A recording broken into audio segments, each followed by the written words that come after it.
Does the pickle milkshake live up to the hype? Never really thought I'd be saying that in my life. Is it worth the buy? We're about to find out.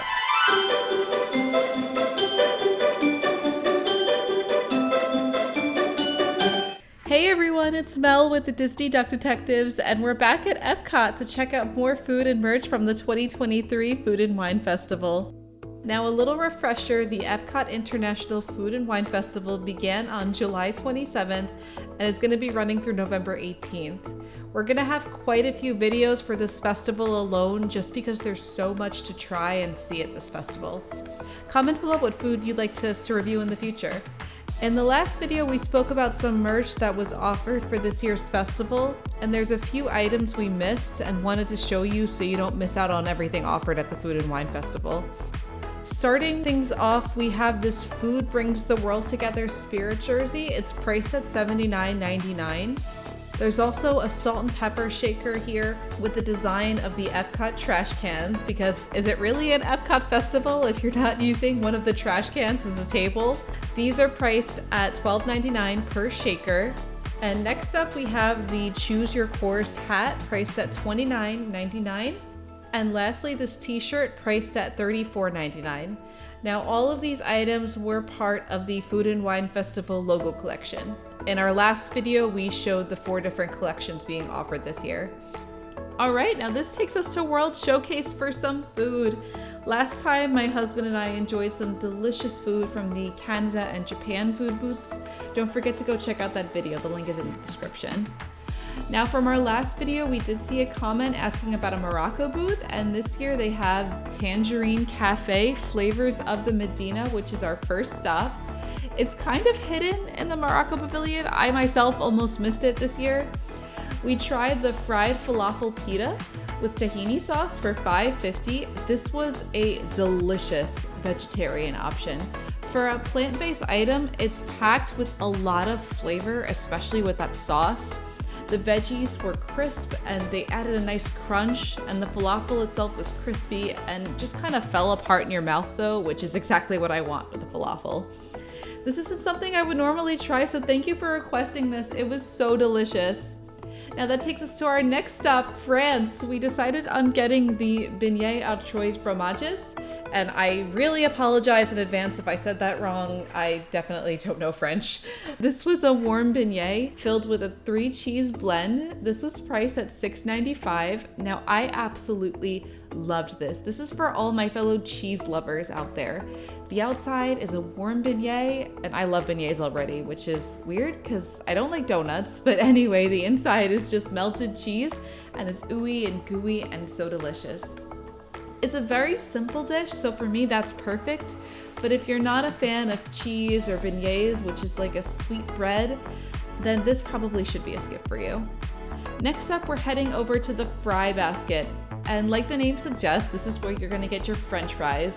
We tried the fry flight for $7.50, which comes with sea salt and malt vinegar fries, barbecue bacon fries with smoked aioli, and sweet potato casserole fries with pecans, toasted marshmallow cream, and a maple bourbon glaze. So here's the thing, we really wanted to like this one, but actually weren't a big fan of any of the fries on this flight. As far as the sea salt malt vinegar fries, they had the potential to be really good, but they were just way too salty. And like, I know sea salt is in the name, but oh my goodness, this one was just way too salty.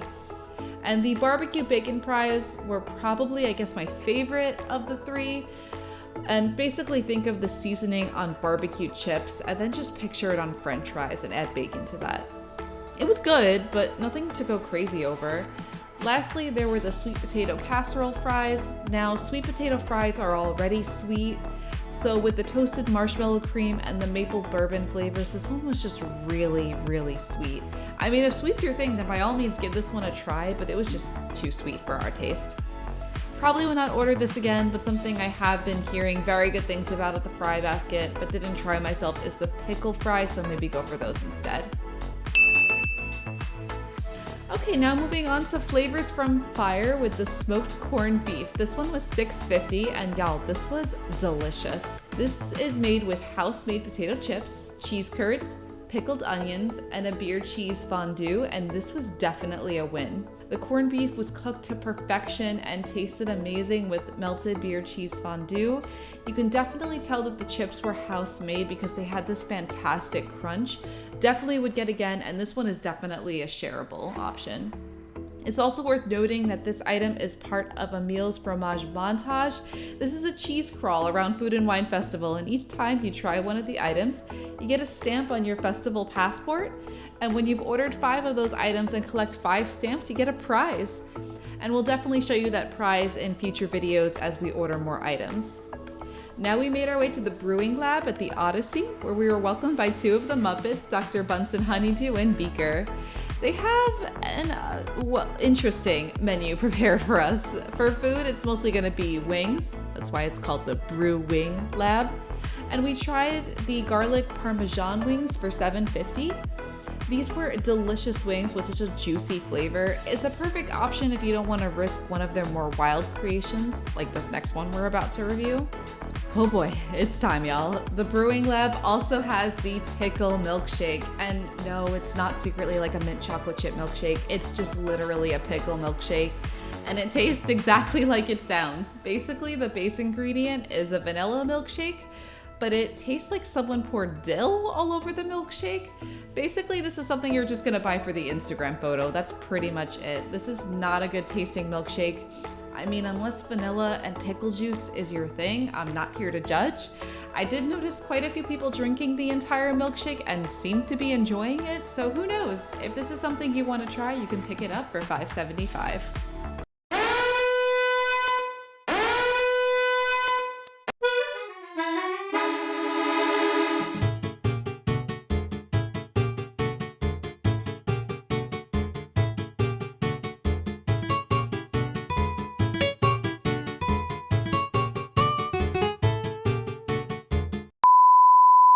Okay, after all this savory food, we had to have something for dessert, right? We went over to Flavors of America to try the freshly baked carrot cake with walnuts and cream cheese icing for $4.50. I was literally so excited to try this one because I love carrot cake, and let me just say this did not disappoint. The cream cheese icing was so warm on top, and the cake itself was so fresh. If you are a fan of carrot cake in any way whatsoever, please do not skip over this one. It was so delicious, and honestly, if I wasn't so full from all the other food I ate, I probably would have gotten a second piece. But my favorite dessert at Food and Wine, and maybe in general, dare I say, it takes us to the Ireland booth. That's gonna be the warm chocolate pudding cake with Irish cream liqueur custard for $4.75. Also, shout out to Trash Can Table here.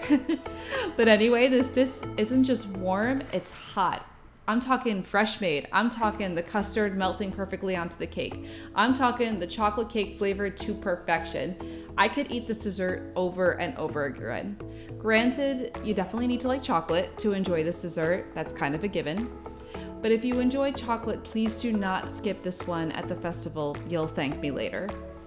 This brings us to our last food and wine stop for the day at the Joffrey's Cart, located right by Guardians of the Galaxy. There we ordered the amaretto iced tea for $6.49. This is a sweet and nutty blend of black iced tea and amaretto syrup. This was so refreshing.